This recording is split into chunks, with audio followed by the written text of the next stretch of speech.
Hi, I'm Izzy and this is my first booktuber video, and it's about my camera woman, Immy. Yeah, and then, so 2 weeks ago we both went to town.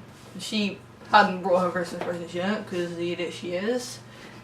And well, so we went into a bookstore, which I dragged her into, and it was showing £3 for £5 books. So the normal cause we do is Imogen tries to drag me away from the books, and I end up going and buying some books. So unfortunately for her, I went on a book haul and I brought this book, and it's called The Doll Maker by Richard Montanari, and it's quite creepy. It's one of the crime books, so if you're into crime, I really recommend this book. Well, I haven't really finished it yet. I'm kind of like halfway through, and I started like 2 days ago, maybe. I don't know. I lose track, and well, it's very creepy. Like, it starts off like you don't know who this person is. Like, they say there's 2 people at the start, and it starts from first person and switches to third, and then these murders start happening. And then the first is just one person, she's dressed up as a doll, and she's on a freshly painted bench. And then another 2 murders happen, and suddenly there's a doll. A doll of the actual victim that was previous. Like, an actual accurate doll that is like full size, and it's creepy. Like, it starts to really creep me out, and if you start to read this, then you're gonna like get into it. You can't stop reading this. It's one of those books, and yeah, I hope you'll like look it up. Imogen will probably put it on a link, maybe. Yeah, I'll put a link. And then another book that I brought, which I shouldn't probably have because I don't have the money, but you know, was Keep Your Friends Close, and it's by Paula Daly.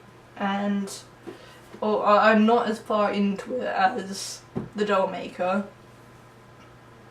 but it's good. It's like, it's not as creepy and as fast paced as the other one. It's quite slow paced.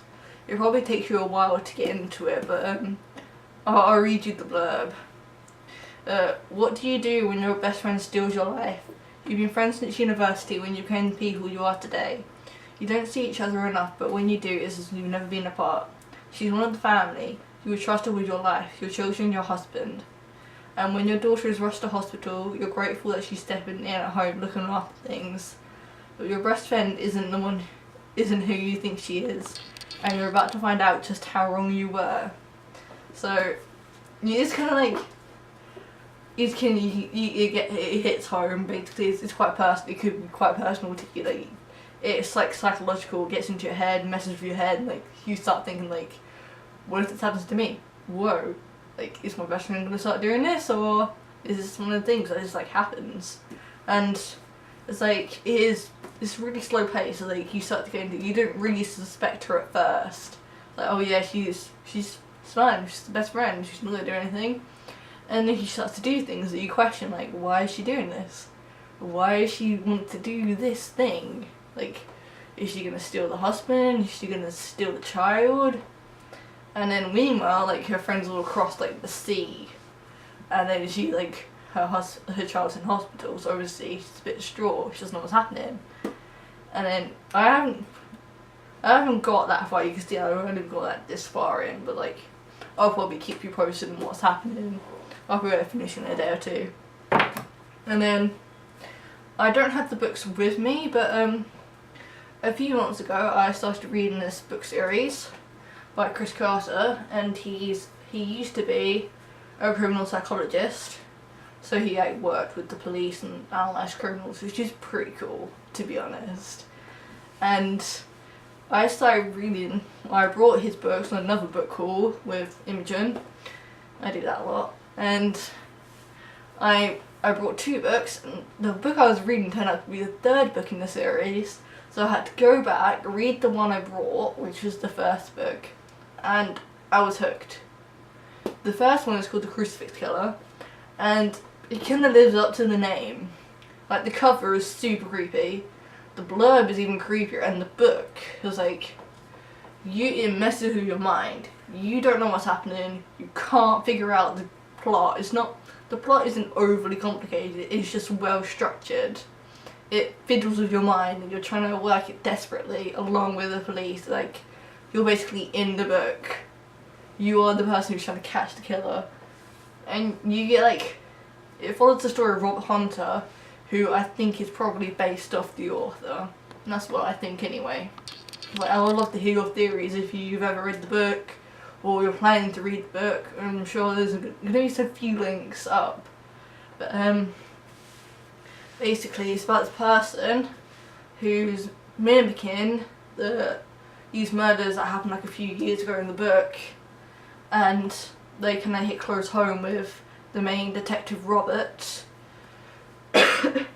And he starts to work a race against time to work this out. And it's pretty creepy, the murders, like, they're described, and that you get chapters with the murderer, and they're obviously someone you'll never suspect, ever. It's not obvious. Like, you know, in these crime shows you get, like, the detectives start to work it out, like piece puzzles, and then you can say, oh, it's obvious from the start. This isn't what happens in these books. The next one is also very creepy. It starts working into like the lies, like you obviously can't expect, and it gets even more creepy. Like, the title is the name of the killer, and then it kinda anticipate of how it's gonna plan out. And that's all for now.